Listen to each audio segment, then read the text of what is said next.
I forgot to turn the mic on last time. Sorry, it's been a while. Tourist, this is your commentary guy. I've been sick and I've been a little bit lazy. This starting out YouTube thing has been a lot more tougher than I thought, but that comes with consistency, and I'm going to work on battling that more. So this time I'm going to start with issue by issue on the first dealings of the Masters of Evil during Avengers issues 5 through 6. Today's going to be the 5th, and I'm going to do the 6th issue number 6 tomorrow. And began when, as an answer to the Avengers with the whole bad versus good, we're going to battle against everything the heroes stand against, all what the heroes stand for. And it began with one of Captain America's old time foes, known as Baron Zemo. More specifically, Baron Heinrich Zemo, which is who he namely fought during his time during World War II, because the Zemo family has had a long history of working with the German government, in return with them getting lots of land and baronship over the part of the country. And this one in particular definitely spent a lot of time working with the Nazis at the time. And long ago, during one of their battles, Baron Heinrich Zemo was the creator of something known as Adhesive X, which is one of the most strongest bonding agents known to man. Very few things can really remove this thing. And during one of their scuffles, Captain America threw his shield in the direction of Baron Zemo while he was near a vat of the stuff. And because of it, most of his suit was permanently bonded to his body. So come to find 20, 40 some odd years later at the time, because it was the 60s. It wasn't like now in the 2020s where it's like maybe almost 100 years that Captain America was frozen.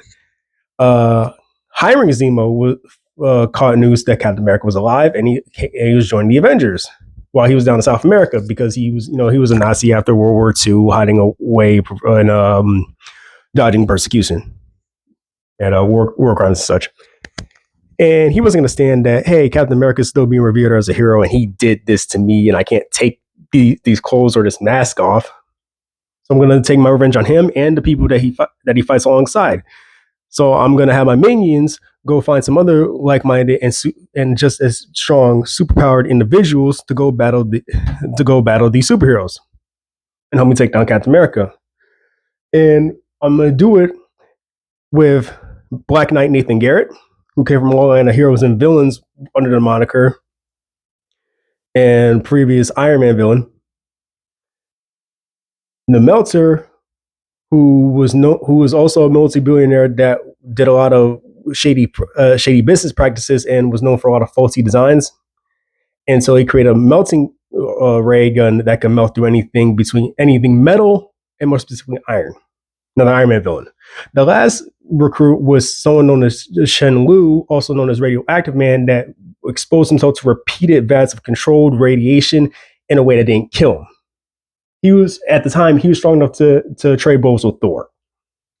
So with this group, he thought it was more than enough to actually take them on, and to do so, he used Adhesive X, or rather had his teammates spread Adhesive X, trapping multiple hostages along the city of New York. Lured them out perfectly between the Black Knight taking it to the skies and then the Meltzer doing the ground level, and lured the Avengers out. And hell, they even managed to trap Giant Man and Captain America in Adhesive X. They literally had to take a truck and slay away, still attached to the pavement, while they were getting ambushed and getting the drop on them. Almost had them. They're just biding their time for when the Avengers come back out to strike again, or for them to strike again.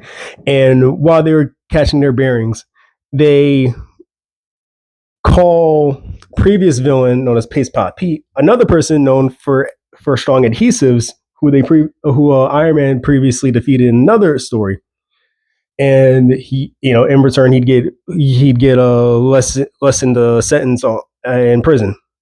He would later on join another incarnation of the Masters of Evil, or I believe the Fearsome Four, who will be Fantastic Four villains down the line. Neither here nor there. He's just there to tell them how to get the material off. Iron Man goes to a warehouse, gets the previous paste that he used on them to remove the adhesive. It works. Then they figure out these guys are too strong on their own, or they know our weaknesses. So what can you really do? Switch dance partners. So Thor takes out Black Knight the next time they go around. Iron Man dispatches Meltzer, and then just when Radioactive Man was gonna blast Giant Man to oblivion, he shrinks, and then Iron Man encases him in a tomb of lead and just has him shipped away back to China. I mean, it kind of sounds a lot more fun here in my head now that I think about it. I mean, in the Baron Zemo distracts the Avengers while he gets away, and that's part one. That's just about it. It's like I said, this is around every time where a lot of these issues, either like a one or two parter, they usually get done as quickly as the issue sprouts up. Fun fact, because I at least want to try to do this as much as I can, whether it's in the issue or not. Issue number 6 in Avengers, I believe, was the first appearance of the magnets that Captain America uses to attract the shield.